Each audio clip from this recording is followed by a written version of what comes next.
నమస్కారం. మీ అందరికీ స్వాగతం.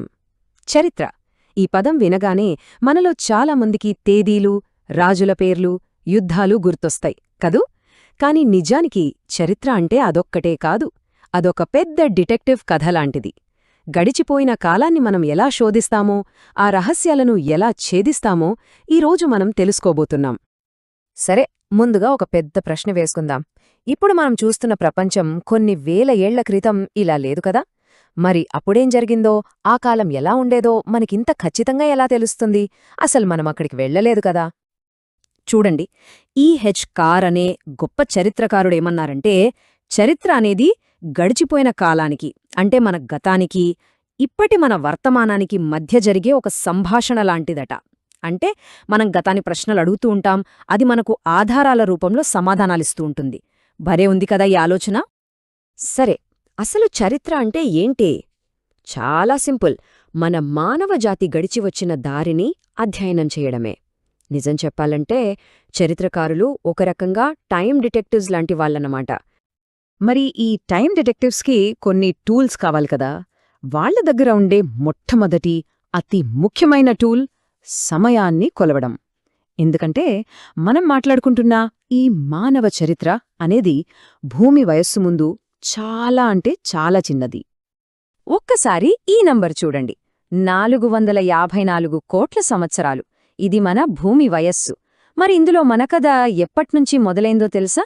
ఆధునిక మానవుడు వచ్చి సుమారుగా 3 లక్షల సంవత్సరాలు మాత్రమే అయింది. అంటే భూమి చరిత్ర అనే ఒక పెద్ద పుస్తకంలో మన కథ చివరి పేజీలో ఉందన్నమాట. సరే, ఇంత పెద్ద కాలాన్ని మనం ఎలా విభజిస్తాం, ఎలా అర్థం చేసుకుంటాం? దీనికోసం ప్రపంచవ్యాప్తంగా ఒక సిస్టమ్ ఫాలో అవుతారు. అదే బీసీఈ మరియు సిఈ. బీసీఈ అంటే సాధారణ శకానికి ముందు, సిఈ అంటే సాధారణ శకం అని అర్థం. ఇది ఎలా పనిచేస్తుందో చూద్దాం. ఈ టైంలైన్ చూడండి. బీసీఈలో సంవత్సరాలు వెనక్కి వెళ్తాయి. అంటే 2000 బీసీఈ ముందు, ఆ తర్వాత 560 బీసీఈ వస్తుంది. అదంతా సున్నాకి ముందు అన్నమాట.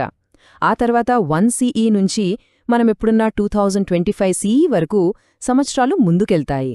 అంటే సింపుల్గా బీసీఈలో జరిగిన సింధు సరస్వతి నాగరికత సిఈలో వచ్చిన మన స్వాతంత్ర్యం కంటే చాలా పాతది. టైంనైతే విభజించాం, కానీ మన దగ్గర టైం మెషీన్ లేదు కదా వెనక్కి వెళ్లడానికి. మరి గతం గురించి ఎలా తెలుస్తుంది? ఇక్కడే మనకు ఆధారాలు అంటే సోర్సెస్ ఉపయోగపడతాయి.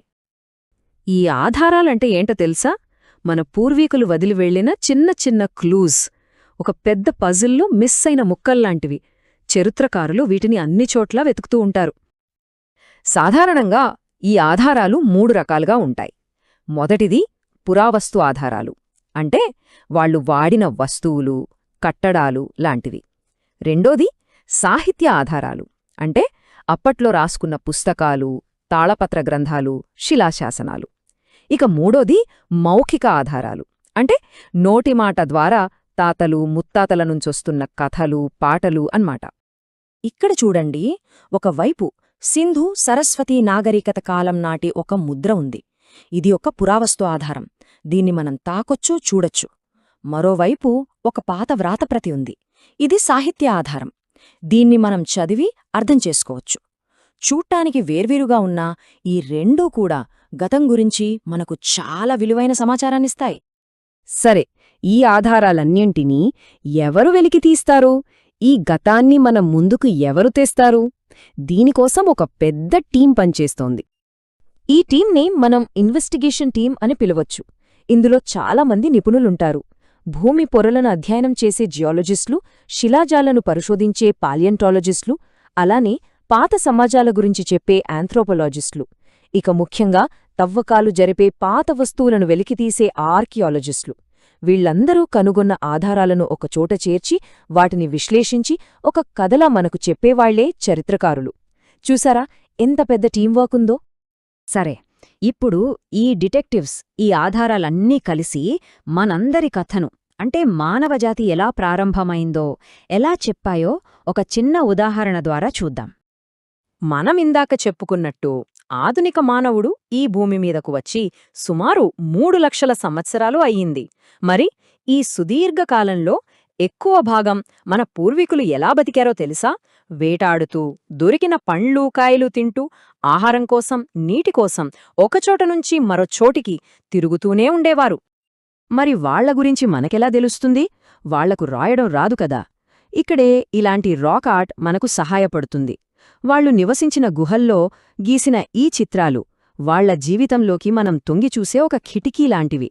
వాళ్లు ఏ జంతువులను చూశారు, వాళ్లకు ఏది ముఖ్యమైనది అనే విషయాలు మనకు అర్థమవుతాయి. అలా కొన్ని లక్షల సంవత్సరాలు గడిచాక మానవ చరిత్రలోనే ఒక అతిపెద్ద మార్పు వచ్చింది, ఒక టర్నింగ్ పాయింట్. సుమారు 12,000 సంవత్సరాల క్రితం భూమిపై మంచుయుగం ముగిసిపోయి వాతావరణం వేడెక్కింది. దీంతో జీవించడానికి పరిస్థితులు చాలా మెరుగయ్యాయి. అప్పుడు మనుషులు ఒకే చోట స్థిరపడటం మొదలుపెట్టారు. అదే సమయంలో వాళ్లు పంటలు పండించడం, జంతువులను మచ్చిక చేసుకోవడం, అంటే వ్యవసాయం నేర్చుకున్నారు. ఈ వ్యవసాయం అనేది ఒక విప్లవం లాంటిది. ఒకే చోట స్థిరపడటంతో నీరు, సారవంతమైన నేల ఉన్న నదుల దగ్గర చిన్న చిన్న గ్రామాలు ఏర్పడ్డాయి. ఆ గ్రామాలే పెరిగి పట్టణాలయ్యాయి. కుండలు, లోహపు పనిముట్లులాంటి కొత్త టెక్నాలజీలు వచ్చాయి. మానవ నాగరికతకు పునాది ఇక్కడే పడింది. సరే, ఇదంతా గతం కథ. మరి మన సంగతేంటి? ఒకసారి ఆలోచించండి.